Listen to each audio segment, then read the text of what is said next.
복음의 내용이 너무나 중요하고 복음의 진리는 말할 수 없이 중요한 보석이지만 복음을 전하는 태도가 훨씬 더 중요할 수 있습니다. 복음의 핵심이 십자가이기 때문에 복음을 전하는 방식도 십자가를 따르는 방식이어야 되는 거죠. 이방인이 구원받은 고넬료 사건 이후에 안디옥 교회의 성장에 관한 이야기예요. 고넬료가 구원받은 사건이 우리들에게는 새롭거나 놀랄만한 일은 아니에요. 유대인으로 평생 살다가 그리스도를 믿게 된 신자들의 입장에서는 충격이었고 어찌할 바를 모르겠는 사건이었단 말이죠. 그들이 평생 지켜왔던 율법과 할례가 하나님의 백성의 객관적 표지라고 확신하며 살아왔기 때문에 율법과 할례와 상관없이 구원을 받았다는 사실은 이들에게 너무나 쇼킹한 거였어요. 그래서 베드로가 고넬료 집에 있다가 그 상황을 보고하려고 할 때 제일 첫 번째 반응은 비난하는 거였어요. 기준이 도대체 뭐지? 이게 너무나 섭섭하다. 이런 식으로 얘기했던 셈이죠. 종종 내가 고수해왔던 생각이나 내 주장이 거절당하는 것 같으면 즉각적으로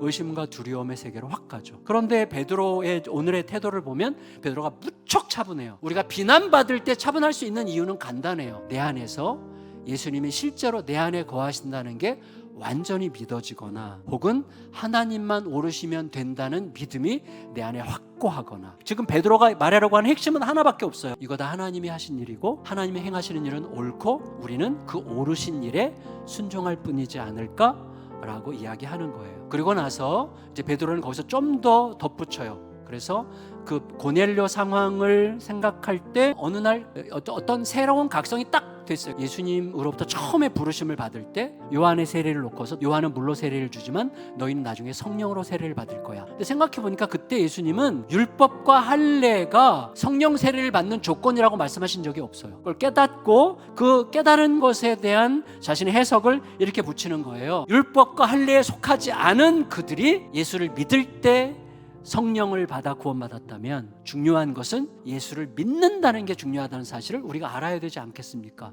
그리고 그 일은 하나님이 하신 일입니다. 여러분, 익숙한 것을 선호하는 것은 어쩔 수 없어요. 그러니까 우리에게 요청되는 숙제는 뭐냐면 우리가 매우 의도적으로 익숙함보다는 진정성을 추구해야 되는 거예요. 그러려면 어떻게 해야 돼요? 경청할 줄 아는 마음을 내가 키워야 돼요. 그게 복음적 태도예요. 그래서 베드로가 이런 좀 태도의 복음이 형성된 존재로서 이렇게 차분히 얘기하자 베드로를 비난했던 사람들이 조용해져요. 그리고 나서 이렇게 고백하게 됩니다. 이방인을 구원하시는 하나님은 오르십니다. 그래서 어떤 경우에도 하나님이 오르시면 된다는 그 사실이 우리들의 가슴을 채우게 되면 이제 의심과 두려움이 사그라져요. 그래서 갑자기 복음 전도의 방향이 고넬료 사건 이후에 이방인들에게도 복음을 전하는 사람들이 이제 나오기 시작했다고 이야기하는 것입니다. 그래서 이 상황을 두고 예루살렘 교회가 어떻게 하는지를 보세요. 신뢰받는 사람을 파송해서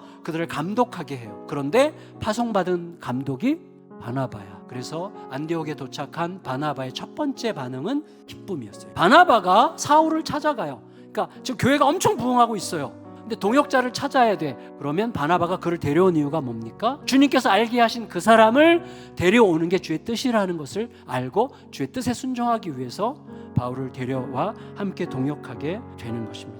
그래서 바울과 바나바가 함께 안디옥 교회에서 1년을 가르치자 이제는 질적인 성장으로 바뀌어요. 그래서 안디옥의 시민들이 볼 때 교회 다니는 그 신자들에게 그리스도인이라는 이름이 붙여졌어요. 예수 그리스도가 아니면 설명이 안 되는 삶을 살아가는 자들, 이런 뜻이라고 할 수가 있겠어요. 하나님만 오르시면 된다는 그 예수 그리스도가 우리에게 주신 그 믿음으로 우리 각자 안에서 형성되는 이 태도의 복음을 통해서 정말 생명이 흐르게 되는 것을 보는 영광을 누리는 저 여러분들이 되시기를 예수님의 이름으로 축원합니다.